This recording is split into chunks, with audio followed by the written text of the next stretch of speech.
प्रतिफल सबने भोगा। 4000 साल से ये राष्ट्र गुलाम है। कारण ये है कि ज्ञान मोक्ष प्रद वेद बखाना। अब ब्रह्मा जी के हाथ में क्या लिखा है? ज्ञानम। हाथ में ग्रंथ, पुस्तक।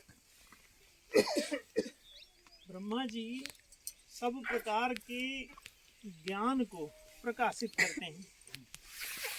सूर्य जो है वो ब्रह्मा जी का ही प्रतीक है।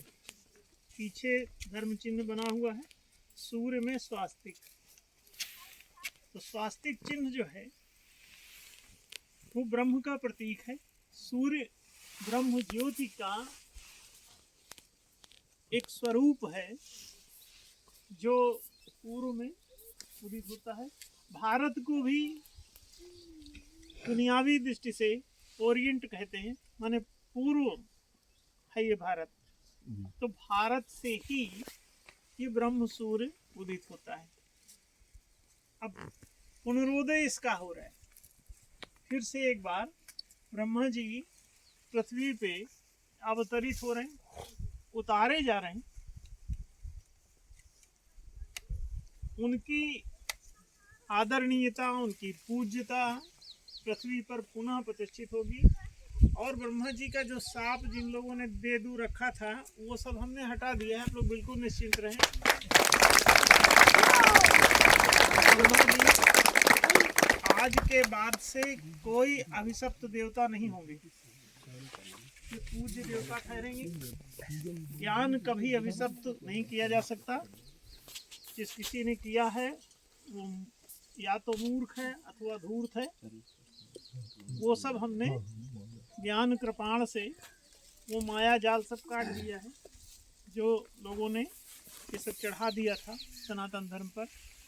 अब सनातन धर्म का पुनरुत्थान हो रहा है। आज से 35 वर्ष पूर्व 25 सितंबर 1990 को हमने ये धर्म स्थापना अभियान प्रारंभ किया था। धर्म सत्य से ही उत्पन्न होता है और सत्यम ब्रह्म। सत्य जो है वो ब्रह्मा जी का पर्यायवाची। उपनिषदों में लिखा हुआ है साफ साफ कि सत्य ही ब्रह्म है जी। सत्यम ब्रह्म। तो जब सत्य ही ब्रह्म है तो सत्य की उपासना जो करते हो ना, तो ब्रह्मा जी की ही उपासना आप करते हो जी। तो ब्रह्मा जी की उपासना का मतलब आप सत्य की उपासना कर रहे हो। इसीलिए ब्रह्मा जी को लोगों ने किनारे किया ताकि असत्यवादी जो थे वो समाज पर हावी हो जाएं। दैत्यता असत होती है, देवता जो है वो सब सत होते हैं। सद्गुणी मनुष्यों को ही देवता कहा जाता है। आप लोग भी धीरे धीरे अपना सद्गुण बढ़ाते जाइए, देवत्व को प्राप्त हो जाएंगे। आप इस देवनगर से बाहर कहीं रहना पसंद नहीं करेंगे।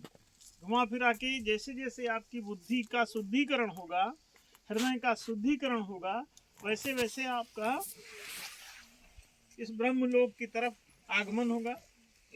आप जिस क्षेत्र में आप खड़े हैं वो क्षेत्र जो है यहीं पर ब्रह्मकुंड है बगल में। ये चित्रकूट क्षेत्र है। चित्रकूट कहते हैं ब्रह्मलोक को। ब्रह्मा जी जहाँ पर सब प्रकार का संस्करण डाल के सृष्टि उत्पन्न करते हैं वो ये क्षेत्र है। चित्र कहते हैं संस्कार को, आपके रूपाकार को चित्र कहते हैं। आपका फोटो अगर कोई खींच ले तो उसे आप क्या बोलते हैं? चित्र। चित्र बोलते हैं। तो यहाँ पर ये चित्रकूट है। चित्रकूट का मतलब होता है जहाँ ऐसा कूट माने छिपा हुआ केंद्र, जिसमें आप हृदय की गुफा में आप संस्कार डालते हैं तो आपका वैसा स्वभाव हो जाता है और वैसी ही सृष्टि होती है। स्वभाव को ही प्रकृति कहते हैं। प्रकृति जैसी बन जाती है वैसी आपकी सृष्टि होती है। तो ब्रह्मा जी सृष्टा हैं। आज से ब्रह्मा जी का पुनः आदर प्रारंभ होगा, पुनः पूज्यता प्रारंभ होगी। सत्य का समादर तो हम लोग कर ही रहे हैं। अब ये पौराणिक रूप से, अलंकारिक रूप से सत्य को प्रकट रूप में समझाना हो तो ब्रह्मा जी की प्रतिमा दिखा दी जाती है। ये देखो, एक हाथ में इनके ज्ञान है, दूसरे हाथ में कमंडलू। एक ज्ञान और कमंडलू में सृष्टि है जी। ब्रह्मांड जिसे कहते हाँ, हैं, कलश। कमंडलू बोलते हैं। ये अंडाकार एक ब्रह्म है जिसमें जल से ही जीवन उत्पन्न होता है। जी जी। तो ये जो है कमंडलू में इनके वो वाला जल भरा रहता है जिससे सृष्टि उत्पन्न होती है। आप एक अंडा फोड़ के देखें तो उसमें जल ही भरा रहता है, एक द्रव पदार्थ उसमें रहता है, उसी से सृष्टि रचेगी। उस थोड़े दिन अंडे को उचित पर्यावरण में आने दीजिए और वो पक करके एक सृष्टि रच देगा वो।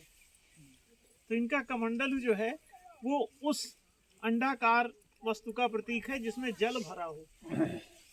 नीचे हंस है, सरोवर में हंस इनके बगल में तैरता रहता है। जी। क्यों तैरता रहता है? वो नीर क्षीर विवेक। हंस जो है वो नीर क्षीर विवेक को कहते हैं। मतलब जो दूध का दूध और पानी का पानी कर दे, चोंच डाल के जो दूध इधर पानी इधर कर दे, उसे हंस कहते हैं। और ये प्रतीकात्मक है। हंसा तो मोती चुगे, चूने की गोली सफेद सफेद बना के रख दो और मोतियां रख दो, दोनों एक समान वाइट वाइट दिख रही हैं, लेकिन हंस उसमें से मोती मोती चुग लेता है और चूने की गोली छोड़ देता है, उसको नहीं खाता। इससे पता लगता है कि हंस जो है सार सार को गहिरा है, अथोथा दे तो उड़ाए।